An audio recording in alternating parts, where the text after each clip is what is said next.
Assalamu alaikum, урматтуу жамаат, амансыздарбы? Мынакей Новосибирск шаарына дагы бир Toyota Prius 20 кузов 2011 1.5 гибридте тугандар. Не бити, не крашен экен, карагыла. Машина таза, соска дейт. Баллондору полный, дөңгөлөктөрү земледе жаңы коюлган. Бул батарейкасы дагы жакшы акыбалда экен. 7 жыл бир адамдын колунда айдалган машина экен. Титановый дискалар турат. Бул Prius'тарды билесиздер, аябай экономичный. Бул 1.3 эмес, 1.5 тугандар. Айнекке точто электрон эвакуатор салынган, автозапуск бар, бесключевой доступ, мультируля. Карагыла тугандар, мынакей. Машинанын состояниясы жакшы экен, мынакей. Мойка кылганга жетишкен жок, бирок ошентсе дагы таза турат машиначы. Vallahi жандырып койгон көрүнүп леп. Карагыла тугандар, старт стопто турат. Салон таза. Мынакей.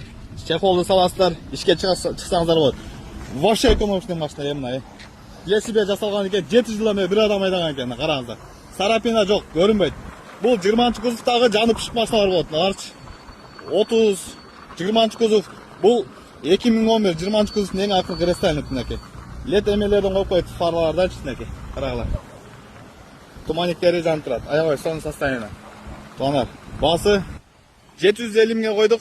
Сүйлөшүү жолдору бар, торг бар, обменге, внедорожникке акча кошуп берет экен тугандар. Обменге, внедорожникке акча кошуп берет экен. Эгерде машинаңыздарды малометражка кылып элем десеңиздер, чалыңыздар, номерин калтырабыз.